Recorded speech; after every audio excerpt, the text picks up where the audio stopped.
আজকে কিন্তু রান্না করে নিলাম এখানে ডিম ভুনা, বেগুন ভর্তা আর কচু শাক দিয়ে ইলিশ মাছ দিয়ে রান্না করলাম। তো আসসালামু আলাইকুম, আপনারা সবাই কেমন আছেন? আশা করি খুব ভালো আছেন, আমরাও খুব ভালো আছি। আর সকালবেলায় কিন্তু ব্লগটা শুরু করলাম। এখানে চা করে নিলাম, দুধ চা। আর চাটা কিন্তু আমি টোস্ট বিস্কিট দিয়ে খেয়ে নিলাম। রাফি আর আমার জন্য চা করলাম। বড় ছেলে খালামণির বাসায় গেছে। রাফি চা খেয়ে কিন্তু কোচিংয়ে চলে যাবে আর আমি একটু রান্নাঘরে চলে যাব রান্না করার জন্য। তো ভিডিওটা পুরোটা দেখতেই থাকুন আর দেখা শুরুতে অবশ্যই একটা লাইক করে দিবেন। তো এই যে টোস্ট বিস্কিট দিয়ে কিন্তু আমি দুধ চা বানালাম, সেই চা দিয়ে খেয়ে নিলাম আর রাফিও খেলো। আর শীতের দিনে কিন্তু সকালে একটু চা খেলে শরীরটা খুব ভালো লাগে, তাই মা আর ছেলে চা খেয়ে নিলাম। আর এই যে রাফির চা, রাফিও খাবে। খেয়ে রাফি কোচিংয়ে চলে যাবে, 2 ঘন্টা পর আসবে, 2 ঘন্টা পরে। আর এই যে রাফিকে একটু গরম পানি দিলাম, গরম পানি খেলো যেহেতু আর একটু ঠান্ডা লেগেছে। আর 2 দিন যাবৎ কিন্তু মোটামুটি একটু ঠান্ডা পড়ে।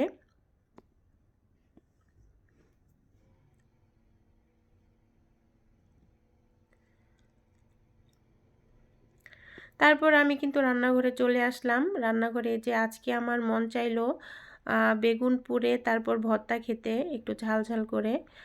আর আগে কিন্তু আমার আম্মু কিন্তু এরকম লাকড়ির চুলায় বেগুন পুড়ে ভর্তা করতো, খুব ভালো লাগতো। বোয়া দিয়ে অনেক আইটেম ভর্তা। আর এদিক দিয়ে যে ডিম রান্না করব, আর আমি এখানে কিন্তু 3 আইটেমের ডিম নিয়েছি, হাঁসের ডিম, দেশি মুরগির ডিম আর ব্রয়লার মুরগির ডিম। তো যাই হোক, আগে বেগুন ভর্তাটা করে নেই। আর বেগুনগুলো কিন্তু আমি অল্প আঁচে অনেকক্ষণ টাইম নিয়ে পুড়ে নিলাম। আর পোড়া ভর্তাটা খেতে কিন্তু অন্যরকম স্বাদ, একটা স্মেল অন্যরকম আসে, ভালো লাগে। তারপর বেগুনগুলো এই যে পুড়ে নিলাম, অনেকটাই নরম হয়ে গেছে কিন্তু। এখন আমি এগুলো পরিষ্কার করে খোসাটা ছাড়িয়ে নেব। আর এদিক দিয়ে কিন্তু আমি রাইস কুকারে ভাত বসিয়ে দিলাম। আর শীত আসার পরে কিন্তু আমি রাইস কুকারে ভাত রান্না করি, কারণ ভাতটা কিন্তু গরম থাকে। তারপর এদিক দিয়ে আমি যে বেগুনটা কিন্তু ভালো করে কেটে নিলাম।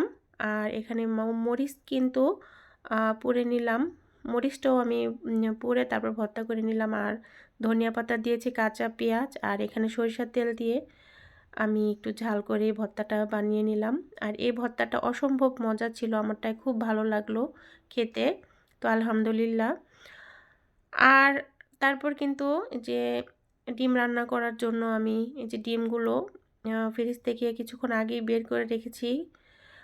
আর এখন এগুলো ভালো করে ধুয়ে তারপর সিদ্ধ বসিয়ে দেব।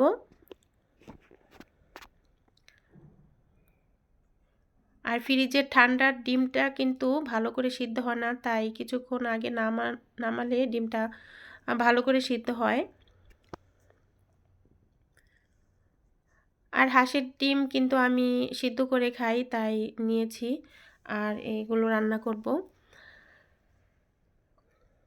আর কালকে কিন্তু মুরগির মাংস তরকারি ছিল, আর সেজন্য আমি ডিম রান্না করব আর একটু ডাল ভুনা করব আর বেগুন ভর্তা, এই আজকের আইটেম।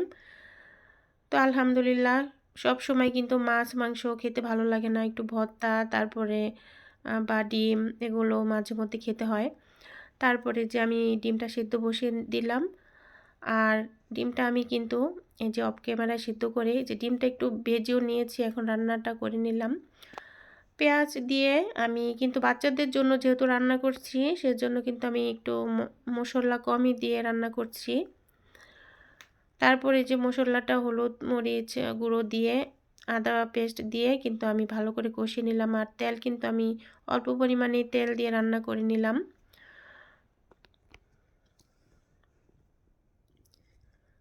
তারপরে যে ডিমটা কিন্তু আমি ঝোল দিয়ে ডিমটা দিয়ে দিলাম। আর আমি এখানে ধনিয়া পাতা অ্যাড করে নেব আর টালা জিরার গুঁড়া।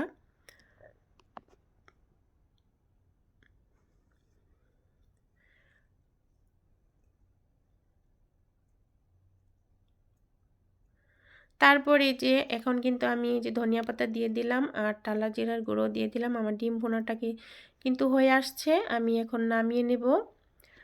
আর এই চুলাতেই কিন্তু আমি আবার কচু শাক রান্না করব ইলিশ মাছ দিয়ে। ফ্রিজে ছিল সেদ্ধ শাক, আম্মু নিয়ে আসছিল, তাই আজকে মন চাইলো যে একটু কচু শাকও রান্না করি। যেখানে 3 পিস ইলিশ মাছের টুকরো দিয়ে আমি কিন্তু কচু শাকও রান্না করে নিলাম। আর এই শাক কিন্তু আমি একাই খাওয়ার জন্য, বাচ্চারা কিন্তু খায় না। তারপরে যে এখানে রান্না করে নিলাম কচু শাক, আর শাকটাও কিন্তু খেতে খুব মজা হয়েছিল।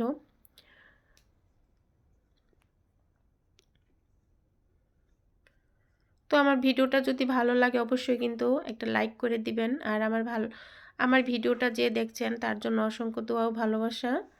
আর নতুনরা কিন্তু অবশ্যই সাবস্ক্রাইব করে দিবেন।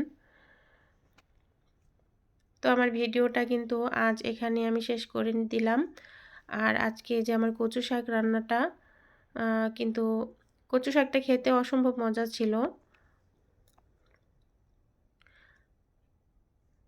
আর এদিক দিয়ে কিন্তু আমার এই যে ডিম ভুনাটাও হয়ে আসছে, নামিয়ে নিলাম। তো সবাই ভালো থাকবেন, আল্লাহ হাফেজ।